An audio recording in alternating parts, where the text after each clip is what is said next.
किसी ने ठीक ही कहा है, जो मेहनत को अपना जिगरी दोस्त बनाते हैं वो अपने दम पर सफलता जरूर पाते हैं। तो स्वागत करते हैं आप सभी का आपके अपने YouTube चैनल जैकपुर पे। तो आज के इस वीडियो में क्लास 10th के लिए 7 दिनों का टारगेट लेकर आए हैं और देखते हैं किसमें कितना है दम और कौन इस टारगेट को पूरा करता है। टारगेट बिल्कुल सिंपल है, बस आप लोगों को जो टास्क दिया जाएगा उस टास्क को पूरा करना है और जिसका भी टास्क हो जाएगा वो इसी वीडियो पे वापस आकर के 100% डन कर देगा। तभी मैं समझूंगा कि आप लोग अपने मम्मी पापा का सपना पूरा करने वाले हो। 2025 में बोर्ड एग्ज़ाम देकर एक अच्छा रिजल्ट लाकर उनके सपनों को पूरा करोगे और उनके चेहरे पर एक मुस्कान का कारण बनोगे। तो चलिए स्वागत करते हैं आप सभी का। और देखिए ये आज जो है हम आप लोगों को 7 दिनों का टारगेट देंगे, जिसमें आप लोगों का हिंदी, इंग्लिश, मैथ, विज्ञान, सामाजिक विज्ञान के कुछ सवाल होंगे। सभी सवाल सब्जेक्टिव है। टारगेट है, आप लोग को जैसा पता है कि सब्जेक्टिव इस बार जो है काफ़ी मात्रा में सवाल आपसे पूछा जाएगा। 60 नंबर का सब्जेक्टिव हो रहा है, तो आप लोगों को सब्जेक्टिव पर काफ़ी मेहनत करना है और समय भी आप लोगों के पास काफ़ी कम बचा है। 7 दिनों में आप लोग इसका तैयारी कर लीजिएगा और कर लीजिएगा। सबसे पहले हम स्टार्ट करते हैं और बाकी बातें हम बीच बीच में करते जाएंगे। सबसे पहला देखिए, हिंदी का हमने आपको टारगेट दिया है। सवाल आप लोग लिख लो, ठीक है, और पहले आप सवाल देख लो, उसके बाद आप लोगों को बताते हैं करना क्या है। सबसे पहला सवाल जैसे यहाँ पे आप देख पा रहे होंगे, पहले सवाल में कह रहा है सेनानी ना होते हुए भी लोग चश्मे वाले को कैप्टन क्यों कहते थे। ये सवाल काफ़ी इंपॉर्टेंट है, कई बार बोर्ड एग्जाम में पूछा गया है। सभी सवाल सिलेक्टेड है, अच्छे लेवल के और परीक्षा में पूछे जाने योग्य हैं, ठीक है। अब यहाँ देखिए पहला सवाल हो गया। दूसरा सवाल अगर आप लोग नोट करना चाहते हो नोट कर लोगे। काशी में हो रहे कौन से परिवर्तन बिस्मिल्लाह खान को व्यतीत करते थे, ठीक है, ये भी सवाल अच्छा है, इंपॉर्टेंट है। उसके बाद तीसरा सवाल है हमारा, बच्चों की मुस्कान और एक बड़े व्यक्ति की मुस्कान में क्या अंतर है। चौथा है हमारा, सफलता के चरम शिखर पर पहुंचकर यदि कोई व्यक्ति लड़खड़ाता है तो उसे सहयोगी उसे किस प्रकार संभालते हैं, तो उसके सहयोगी उसे किस प्रकार संभालते हैं। हिंदी में टोटल आपको 4 सब्जेक्टिव सवाल दिया गया है जो आपको 7 दिनों के अंदर में कंप्लीट करना है। चलिए आते हैं इंग्लिश में। इंग्लिश में देखिए आपको जो पहला सवाल दिया गया है टास्क में, why does Annie want to keep a diary, पहला सवाल है।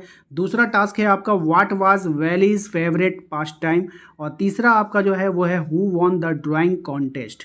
अब आप लोगों के पास इसका आंसर तो होगा ही होगा, आपके पास बुक है, आप लोग कोचिंग वगैरह भी कर रहे हो, लेकिन अगर नहीं है, कोई प्रॉब्लम है, तो आप हमें कमेंट कर बताइए। इसका आंसर आप लोगों को धीरे धीरे मिलेगा।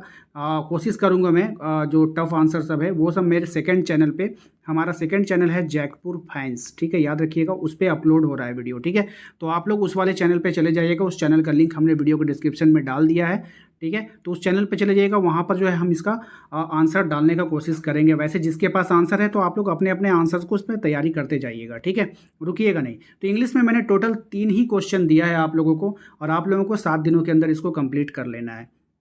चलिए साइंस की बात करते हैं हम। साइंस में जो आप लोगों को पहला सवाल आप कंप्लीट करना है वो है, विद्युत चुंबकीय प्रेरण किसे कहते हैं। एक प्रयोग के द्वारा विद्युत चुंबकीय प्रेरण को समझाना है। ये सवाल काफ़ी इंपॉर्टेंट है, कई बार बोर्ड एग्जाम में पूछा गया है। दूसरा सवाल है हमारा, धातु एवं अधातु के 3 भौतिक एवं 2 रासायनिक गुणों में अंतर लिखना है। धातु है, अधातु है, उसका 3 भौतिक गुण लिखना है और 2 रासायनिक गुण लिखना है, उन दोनों में अंतर लिखना है, ठीक है। अगला सवाल देखिए क्या है हमारा, अगला सवाल है हमारा, अमीबा में पोषण का सचित्र वर्णन करना है। एक अमीबा को बनाना है, उसमें पोषण का जो है सचित्र आपको वर्णन करके दिखाना होगा, ठीक है। अगला सवाल देखिए क्या है हमारा, अगला सवाल है चौथा सवाल, अनुवांशिकता क्या है। अनुवांशिकता में डीएनए की क्या भूमिका है, ठीक है। ये सवाल भी कई बार बोर्ड एग्जाम में आया है तो इसलिए इंपॉर्टेंट है। अगला सवाल जो है वो मोस्ट इंपॉर्टेंट है, याद रखिएगा, पार्श्वक्रम संयोजन किसे कहते हैं। R1 R2 R3, ये जो R1 R2 है ना, आप लोग इस तरह से लिखना, R1 R2 R3, ठीक है, इस तरह से जो है हमने लिखा है, वहाँ पे लिखने में नहीं बना इसलिए ऐसा लिखा है यहाँ पे, ठीक है। तो 2 3 जो है ये सब नीचे की ओर होता है। तो पार्श्वक्रम संयोजन किसे कहते हैं। R1 R2 R3 को पार्श्वक्रम में संयोजित करने पर समतुल्य प्रतिरोध का व्यंजक प्राप्त करना है आप लोगों को। तो ये था हमारा साइंस में 5 सवाल। अब आते हैं सोशल साइंस में, ठीक है। सोशल साइंस में देखिए क्या है, मैरियन जर्मेनिया कौन थे, मैरियन और जर्मेनिया कौन थे, ठीक है, ये इसका सवाल हो गया।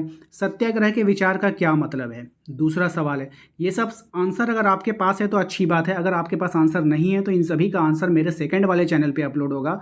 सेकंड वाले चैनल का लिंक हमने डिस्क्रिप्शन में डाल दिया है। जिन लोगों ने अभी तक सब्सक्राइब नहीं किया, सब्सक्राइब करके वहाँ पे घंटी वाले आइकन को दबा लीजिएगा, ठीक है। जरूरी नहीं है, अगर आप लोगों के पास इसका आंसर है तो आप अपने बुक से भी याद कर सकते हैं, लेकिन मैं उस वाले चैनल पर सारा का सारा आंसर अपलोड करूँगा, ठीक है। उसके बाद देखिए, मानव के लिए संसाधन क्यों आवश्यक है, तो मानव के लिए संसाधन क्यों आवश्यक है, ये भी सवाल काफ़ी इंपॉर्टेंट है। नदियों में बांध क्यों बनाए जाते हैं, ये भी सवाल काफ़ी अच्छा है। सरकार के प्रमुख अंग कौन से हैं? तो सरकार के जो प्रमुख अंग कौन से हैं ये आपको बताना है। तो अब बच गया आपका गणित का सवाल, ठीक है। तो गणित का सवाल मैं टाइप नहीं कर पाया क्योंकि आप लोगों का जो वीकली साप्ताहिक जो है आपका टारगेट स्टार्ट करना था। मैं गणित का जितने भी सवाल होंगे, 5 सवाल 10 सवाल जो भी सवाल होगा आपके लिए, मैं आप लोगों को व्हाट्सअप चैनल पे डाल दूंगा, ठीक है। एक हमारा व्हाट्सअप चैनल है, ठीक है, व्हाट्सअप चैनल का भी लिंक हमने डिस्क्रिप्शन में डाल दिया। अगर आपके पास व्हाट्सअप है तो आप जाइएगा, उस पर क्लिक कीजिएगा तो व्हाट्सअप चैनल ओपन हो जाएगा, वहाँ से आप व्हाट्सअप चैनल को फॉलो कर लीजिएगा, ठीक है। तो गणित का सारा सवाल जो टारगेट जो 7 दिनों में आपको पूरा करना है वो मैं व्हाट्सअप चैनल पर डाल दूंगा। आप लोग वहाँ से उसकी तैयारी कर लेना। अगले बार से जो आपको टारगेट मिलेगा शनिवार के दिन, तो वहाँ पर आप लोगों को इसी में मतलब वीडियोज़ में ही गणित का सवाल दिख जाएगा, ठीक है। आज टाइम नहीं मिल पाया तो आज हम उसको नहीं कर पाए। तो आशा करते हैं आप लोगों को ये वीडियो पसंद आया होगा। टारगेट कैसा लगा आप लोगों को? आप लोग काफ़ी दिनों से बोल रहे थे कि भैया टारगेट दे दीजिए, तो 7 दिनों का बहुत छोटा सा टारगेट दिए हैं सब्जेक्टिव के लिए। बहुत ही इंपॉर्टेंट सवाल सब है, आप लोग इसको जरूर कीजिएगा। परीक्षा में बहुत ही आप लोगों का जो है महत्वपूर्ण रोल ये निभाएगा। वीडियो को लाइक कर दीजिएगा, ठीक है, सभी दोस्तों को शेयर कर दीजिएगा। और हाँ, इस वीडियो में कम से कम जो है 100 लाइक का हमने टारगेट रखा था, इसको जरूर से जरूर पूरा कीजिएगा। 100 लाइक को पूरा कर दीजिएगा, ठीक है। थैंक यू वेरी मच सभी को, आप सभी का सपोर्ट के लिए। और इस वीडियो को दोस्तों तक जरूर शेयर कीजिएगा। थैंक यू, ठीक है। मिलते हैं हम लोग नेक्स्ट वीडियो में। जय हिंद, जय भारत।